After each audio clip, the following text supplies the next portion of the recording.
with bandy legs and a huge head. He was a kind father to George, but he was not an easy person to live with because even the smallest things got him all worked up and excited. The hen standing in the yard was certainly not a small thing, and when Mr. Cranky saw it, he started jumping about as though something was burning his feet. Great heavens, he cried, waving his arms. Oh, what's this? What happened? Where did it come from? It's a giant hen. Who did it? I did, George said. Look at me, Grandma shouted from the rooftop. Never mind about the hen. What about me? Mr. Cranky looked up and saw Grandma. Shut up, Grandma, he said. It didn't seem to surprise him that the old girl was sticking up through the roof. It was the hen that excited him. He had never seen anything like it.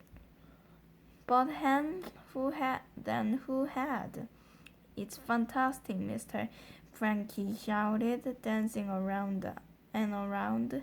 It's Clocolia. It's gigantic. It's tremendous. It's a miracle. Miracle.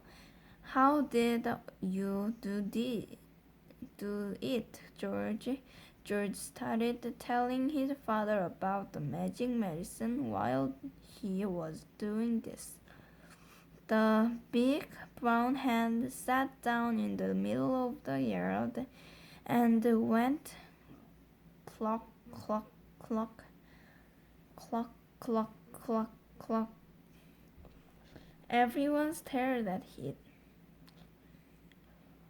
When it stood up again, there was a brown egg lying there.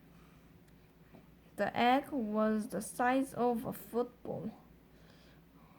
That egg would make scrambled eggs for 20 people, Mrs. Cranky said. George, Mr.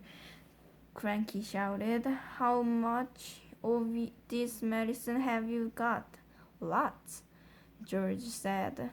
There's a big spoonful in the kitchen, and this bottle here's nearly full.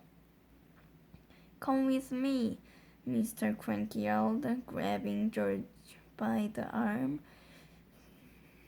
Bring the medicine. For years and years, I've been trying to breed bigger and bigger animals. Bigger bulls for beef, bigger pigs for pork, bigger sheep for mutton. They went to the pigsty first. George gave a spoonful of the medicine to the pig.